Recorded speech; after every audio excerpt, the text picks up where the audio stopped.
आप देख रहे हैं पहाड़ टीवी, खबर पहाड़ की। नमस्कार, स्वागत है आप सभी का पहाड़ टीवी पर। मैं हूं आपके साथ परिधि जोशी। बुलेटिन की शुरुआत करने से पहले एक विशेष सूचना। आजकल सोशल मीडिया प्लेटफॉर्म पर पहाड़ टीवी के ये 2 एग्जिट पोल तेजी से वायरल किए जा रहे हैं, जिसका हम खंडन करते हैं कि पहाड़ टीवी द्वारा ऐसा कोई भी सर्वे नहीं किया गया है। कुछ सोशल मीडिया प्लेटफॉर्मों द्वारा पहाड़ टीवी के लोगों का दुरुपयोग कर ये भ्रम फैलाया जा रहा है। इस एग्जिट पोल का पहाड़ टीवी से कोई संबंध नहीं है। चलिए बुलेटिन की शुरुआत करने से पहले एक नजर आज की सुर्खियों पर।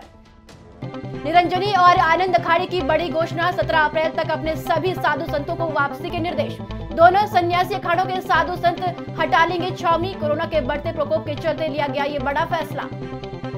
रुद्रपुर के ट्रांजिट कैंप में एक युवती ने फांसी लगाकर की आत्महत्या। पुलिस ने शव का पोस्टमार्टम कराकर मृतका का शव परिजनों को किया सुपुर्द। मसूरी में सामाजिक कार्यकर्ताओं ने पालिका अध्यक्ष अनुज गुप्ता पर लगाए गंभीर आरोप। कहा, पालिका अध्यक्ष ठेकेदारी में व्यस्त, गरीबों को कर रहे हैं परेशान। हरिद्वार कुंभ मेला समाप्ति को लेकर बटे संत सन्यासी अखाड़े। निरंजनी और आनंद अखाड़े का विरोध, बैरागी संतों ने जताया विरोध। अभी 27 अप्रैल को होना है बैरागी संतों का अंतिम शाही स्नान। शंकराचार्य स्वरूपानंद ने भी कुंभ मेला समाप्ति को बताया निराधार।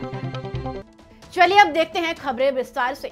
रुद्रप्रयाग जिले के उखीमठ में बंदरों को आतंक लगातार जारी है। छोटे छोटे बच्चों पर बंदर हमला कर रहे हैं, पर इन बंदरों के निस्तारण की दिशा में कुछ नहीं हो पा रहा है, जिससे क्षेत्र के लोग दहशत में हैं। आपको बता दें कि आज पहाड़ों में बंदर फसलों को नुकसान तो कर रहे हैं, साथ ही इंसानों पर भी हमले कर रहे हैं। कल भी उखीमठ में एक बच्चे पर बंदरों ने हमला कर दिया, जिससे लोग दहशत में हैं। आखिर सरकार बंदरों के उन्मूलन की दिशा में कोई ठोस कदम क्यों नहीं उठाती है? देश भर के साथ ही हरिद्वार महाकुंभ में तेजी से बढ़ रहे कोरोना वायरस के चलते सन्यासियों के निरंजनी और आनंद अखाड़े ने बड़ा फैसला लिया है। ये दोनों अखाड़े आगामी 17 अप्रैल से कुंभ क्षेत्र से वापस हो जाएंगे। हरिद्वार में गुरुवार देर शाम आयोजित निरंजनी अखाड़े के पट्टाभिषेक समारोह के बाद ये फैसला लिया गया। दरअसल कोरोना का संक्रमण देश भर के साथ ही हरिद्वार कुंभ में भी फैल रहा है। अप्रैल की बात नहीं कही है, हमने ये कहा है कि जो इस समय हरिद्वार की स्थिति है अच्छी नहीं है। मैं समझता हूँ हमारे अखाड़े में जितने भी अखाड़े, जितने संत महात्मा जहाँ जहाँ कैंप लगे हैं, जितने महात्मा देखे गए, भगत देखे गए, सभी जो है कोरोना के पेशेंट है। इसलिए हमने एक निर्णय लिया कि हम जो है 17 अप्रैल को ये जो मेले का समापन हम कर दें। और बाकी रही जो 27 का जो स्नान, 27 के स्नान भी जितने महात्मा हमारे अखाड़े के अंदर होंगे वो अपना स्नान करें और वापस आ जाएंगे। 27 की मई पे निर्धारित होगी।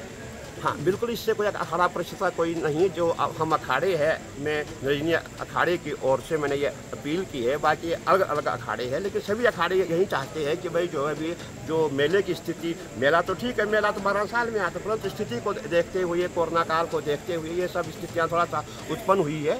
इसलिए हमने यही निर्णय लिया है कि हम जो है मेले को समाप्त हम कर दें। और जो 27 का स्नान होगा उसको हम जो है पैदल जा करके 15, 20, 50 महात्मा, 100 महात्मा पैदल जाकर स्नान करके वापस आ जाएंगे।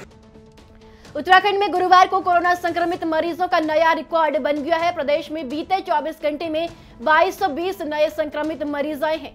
प्रदेश में अब तक का सबसे ज्यादा आंकड़ा है। वहीं सक्रिय मरीजों की संख्या 12,000 पार हो गई है। कल प्रदेश में 9 मरीजों की मौत हुई, जबकि 397 मरीज ठीक होने के बाद डिस्चार्ज हो गए। रुद्रपुर के ट्रांजिट कैंप में एक युवती ने फांसी लगाकर आत्महत्या कर ली। पुलिस ने शव का पोस्टमार्टम कर मृतका का शव परिजनों को सुपुर्द कर दिया। ट्रांजिट कैंप निवासी एक युवती ने अज्ञात कारणों के चलते अपनी जीवन लीला समाप्त कर ली। आनंद फानन में परिवार के लोग उसे अस्पताल ले गए, जहां डॉक्टरों ने उसे मृत घोषित कर दिया। ये कल शाम को ट्रांजिट कैंप में एक सूचना आई थी कि एक लड़की जिसकी उम्र तकरीबन 25-26 वर्ष है, उसने सुसाइड किया है। तो उसमें मौके पे पंचायतनामा भर के पोस्टमार्टम की कार्रवाई कराई जा रही है। तो इसमें बाद जांची तथ्य सामने आएंगे। सर प्रथम दृष्टया क्या लग रहा है, इसमें क्या कारण? प्रथम दृष्टया तो मौके पे जैसे लोगों के बयान या पंचायत के बयान हुए तो उसमें सुसाइड होना बताया गया है। पीएम रिपोर्ट के बाद ही पूर्णतः सत्यता पाया। रामनगर के ग्राम टेड़ा में तपिश गर्मी बढ़ने के साथ टेड़ा गांव में पिछले 4 महीने से पेयजल संकट बढ़ गया है। ग्रामीणों ने विभाग के खिलाफ जमकर नारेबाजी की। ग्रामीणों का आरोप है कि टेड़ा गांव में पानी की परेशानी दूर नहीं हुई है। हम उग्र आंदोलन करेंगे। गांव 3000 आबादी वाला क्षेत्र है। ग्रामीणों का कहना है कि हमें पानी के लिए कई विभाग को सूचित किया, लेकिन विभाग ने इस पर कोई ध्यान नहीं दिया। विमला देवी। 1 साल से पानी नहीं आ रहा है और 4 महीने से तो बिल्कुल भी एक बूंद पानी का नहीं आ रहा है और कुएं का इतना गंदा पानी आ रहा है वो पीना पड़ रहा है हमको। और ऊपर से इतनी गर्मी हो रही है और 3000 इतनी आबादी है हमारी और हमारे घर पे आके बोल रहे कि पानी नहीं आ रहा, पानी नहीं आना है। तो उसमें ग्राम प्रधान ने क्या करना है और पानी आएगा और पानी नहीं आएगा तो हम बिल भी नहीं देंगे। निजी फोन करो जेई साहब को, वो कहते हैं ये तुम्हारी समस्या है, ये जनता निपटेगी इसको। तो जनता निपटेगी तो ये कायले रखे हैं और बिल कायले भर रहे हैं हम। का बिल भर रहे हैं 600 साढ़े 600 रुपए का 600 रुपया और पानी जब से ये फ्री का कनेक्शन हुए। जेजेएम के तहत गांव जल निगम को आवंटित है। जल निगम द्वारा नए जल संयोजन किए जाने के कारण पानी की कमी हो गई है, इसलिए पुराने जल संयोजनों में भी पानी नहीं चल पा रहा है। नए विभाग द्वारा जल निगम को बता दिया गया है और जल निगम के अधिशासी अभियंता द्वारा अवगत कराया गया है कि जो नए जल संयोजन हुए उनको हम बंद करवा देंगे। Pandit Deendayal Upadhyay action and research society के तत्वाधान और कैबिनेट मंत्री गणेश जोशी के सहयोग से मसूरी के तिलक लाइब्रेरी के सभागार में ऐपन का एक महाप्रशिक्षण कार्यशाला में प्रशिक्षण दे रही ट्रेनर प्रोफेसर नमिता तिवारी को कार्यशाला के अंतिम दिन महिलाओं और उनके शिष्यों ने विदाई दी। इस मौके पर प्रोफेसर नमिता तिवारी को भाजपा महिला मोर्चा की अध्यक्ष पुष्पा पडियार द्वारा शॉल और उपहार देकर सम्मानित किया गया।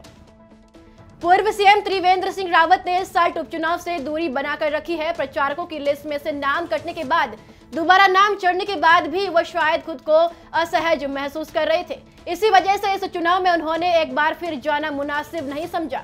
जिस नेता की कमान में भाजपा ने 4 साल सरकार चलाई वहीं इस चुनाव अभियान से दूर है। सल्ट प्रचारक होने के बावजूद त्रिवेंद्र ने सल्ट से दूरी बनाकर रखी है। भाजपा नेतृत्व भी लापरवाह बना रहा। सियासी हलकों में यह चर्चा का विषय बना हुआ है। इधर पूर्व सीएम त्रिवेंद्र रावत का कहना है कि पार्टी का समर्पित सिपाही हूं, कुछ व्यस्तताओं से सल्ट जाने का वक्त नहीं लगा। उधर प्रदेश अध्यक्ष मदन कौशिक बोले, त्रिवेंद्र जी वरिष्ठ नेता है, उनके नहीं आने को दूसरे परिप्रेक्ष्य में नहीं देखा जाना चाहिए। जिला अस्पताल पिथौरागढ़ में जुलाघाट निवासी बहादुर राम का ब्रेन हेमरेज का इलाज चल रहा था, लेकिन जिला अस्पताल के डॉक्टरों ने उन्हें सुशीला तिवारी अस्पताल हल्द्वानी को रेफर करने को कहा, लेकिन जिला अस्पताल में एक भी एम्बुलेंस नहीं है और मरीज के परिजन निजी एम्बुलेंस का खर्चा उठाने में असमर्थ है। परिजनों ने कई जनप्रतिनिधियों से मदद की गुहार लगाई, लेकिन किसी ने भी एक न सुनी। आपको बता दें कि जिला चिकित्सालय पिथौरागढ़ में न्यूरोलॉजिस्ट न होने के कारण लोगों को कई दिक्कतों का सामना करना पड़ रहा है। अभी भी कल शाम को रात के समय एक मेरी चचा है जिनका नाम है बहादुर राम, उनकी अभी लगभग 3-4 बजे करीब उनकी डेथ हो गई है। और ये डेथ कैसे हुई है मैं आपको बताता हूँ। उनको बीपी की शिकायत थी और जब डॉक्टर से हमने बात की तो उन्होंने बताया कि इनको ब्रेन हेमरेज हो गया है। और उसके बाद क्या हुआ कि जब हम डिस्ट्रिक्ट हॉस्पिटल में हम डॉक्टर से बात कर रहे थे, डॉक्टर ने कहा कि भाई इनको तुरंत हमें हल्द्वानी ले जाना है, सुशीला तिवारी हॉस्पिटल में ले जाना है। लेकिन जब हम इनको ले जाने के लिए तैयार हुए तो हमें एम्बुलेंस की जरूरत थी और एम्बुलेंस हमें नहीं मिल पाई और एम्बुलेंस न मिलने के कारण उनकी डेथ हो गई है। मसूरी में सामाजिक संस्था गूंज की अध्यक्षा डॉक्टर सोनिया आनंद रावत ने मसूरी में एक कार्यक्रम के दौरान नगरपालिका प्रशासन और पालिका अध्यक्ष अनुज गुप्ता पर गंभीर आरोप लगाते हुए कहा कि पालिका अध्यक्ष ठेकेदारों में व्यस्त है, जबकि जनता ने उन्हें जनसेवा के लिए चुना था, परंतु पालिका अध्यक्ष जनता हित को भूल चुके हैं, जिससे मसूरी की जनता में उनके प्रति भारी आक्रोश व्याप्त है। उन्होंने कहा कि पालिका अध्यक्ष अनुज गुप्ता पर शासन स्तर पर कई गंभीर वित्तीय मामले के साथ घोटाले पर जांच चल रही है। बेलपड़ा चौकी में एसडीएम कालाडूंगी के नेतृत्व में होटल व्यवसायियों की कोविड के चलते बैठक का आयोजन किया गया। वहीं जिलाधिकारी नैनीताल के निर्देशानुसार प्रदेश में कोविड के बढ़ते मामलों के चलते आज एसडीएम कालाडूंगी गौरव चटवाल के नेतृत्व में कोटाबाग ब्लॉक के सभी होटल व्यवसाय की कोरोना के चलते बैठक ली गई। उत्तराखंड की बड़ी खबरों में फिलहाल इतना ही। बाकी अपडेट के लिए हमारे साथ बने रहिए और देखते रहिए पहाड़ टीवी। नमस्कार। ये है मेरा उत्तराखंड।